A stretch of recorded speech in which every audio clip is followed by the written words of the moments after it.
Alec, Peirce, Scuba, Tech Tips here at Adventure Sports in Newmarket, great little dive store. And this is in response to a question on YouTube. A chap asked, I guess he dives with a 2-hose regulator, and I'm assuming anyway, because he asked me, how do I store my 2-hose regulator to keep it in good condition? A good question. Particularly 2 hoses, because 2 hoses traditionally anyway have been a bit of a problem. You store them for very long and the hoses get dry and cracked and don't work. The mouthpiece valves dry out. The duckbill valve, some of these terms don't, you don't understand them, don't worry about it. But there's another thing called the duck, and all these things at one time were all made of rubber. And if you left the rubber sitting too long, it would tend to dry out, stick together, and dry and crack. You jump into the water with your 2-hose regulator. You can't breathe in, you can't breathe out. Anyway, it can be a mess. So it was a good question. A good question. How do I store my 2-hose? So I gave him some suggestions on my YouTube video. I try to answer all your comments if at all possible. Love the comments.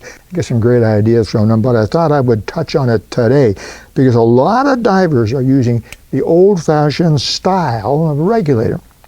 Now I emphasize the word style because this is a 2-hose, old-fashioned 2-hose style. But this is not an old-fashioned regulator. No, this is a modernized, I guess is a good word. Modernized. These hoses are silicone or a synthetic material. The mouthpiece is silicone, synthetic material. All the valves in here are silicone, fully modernized, okay? Everything in silicone hoses, the valves, the duckbill valves come completely modified to an entirely different style. And the little flapper valve uses silicone. So this particular regulator, within reason, doesn't suffer from a lot of the problems that most 2 hoses do. Now, a lot of guys are using 2 hoses almost exclusively. This actually belongs to Kevin, our cameraman. You know him. I've mentioned him many times. And he dives with this quite regularly. Some divers I know dive with 2 hoses exclusively. I don't even know if Rob owns a 1-hose. Oh, I'm pretty sure he does, but he doesn't tell anybody. And all of his diving, be it warm water at his place in Florida, on the Crystal River, or if it's in the ocean, in salt water, deep shallow, doesn't matter.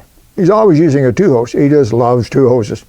This is an appropriate question, and here's the response. Very simple. Taking care of a 2-hose regulator, be it a modern one or an older one, is really simple. Really very simple. After your dive, now this is particularly if you're going to leave it for a while. You don't want to go through with all this after every dive. You know, you're doing 2 or 3 dives a day. You don't do it.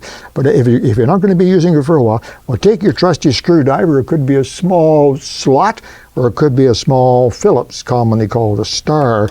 And on the hose right here, you'll find a clamp that holds the hose to the body. Loosen the clamp. Clamp slips off. Guess what?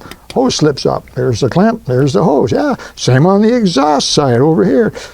Clamp slips off. There you go. Just that easy. Now here is your regulator, the actual body itself. Now don't be putting any water into the intake, for sure. In fact, what I might suggest you do is go somewhere. You can find them fairly easily, Amazon. You can find rubber corks. Remember corks?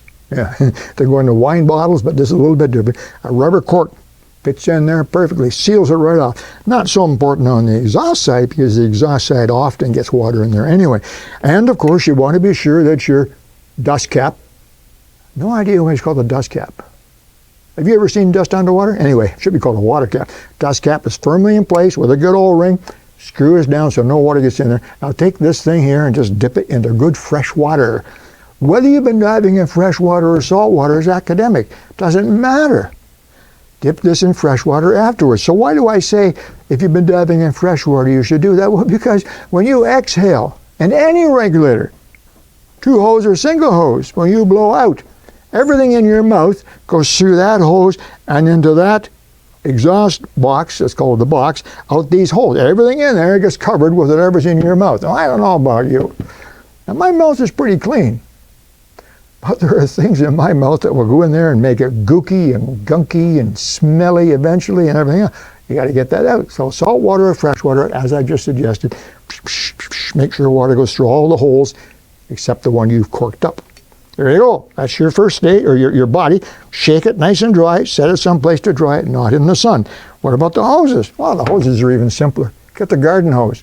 Get your garden hose or a good strong tap. Put the intake side, that'd be this side, put this intake side on the garden hose and hang this down like so.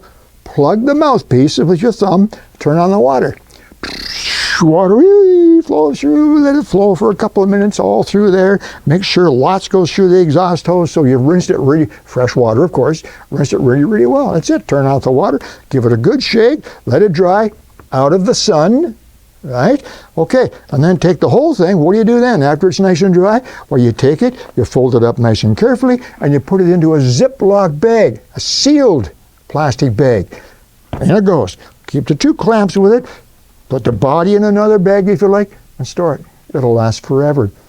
And when I say forever, I'm talking about it. I still have my own 2-hose regulator, a U.S. Divers aqua-lung Mistral that I used in my scuba training course in 1960. I'm pretty good at math. You want me to do this for you? It's in perfect shape. Because I learned a long, long time ago from my scuba instructor, Al Hocking, all those years ago, how to do it just as I've described to you. So if you want to know how to keep your regulator 2-hose or 1-hose in good shape, I just told you. The same applies to a 1-hose regulator, all the same parameters. Make sure the first stage is sealed, so water can't get into the intake.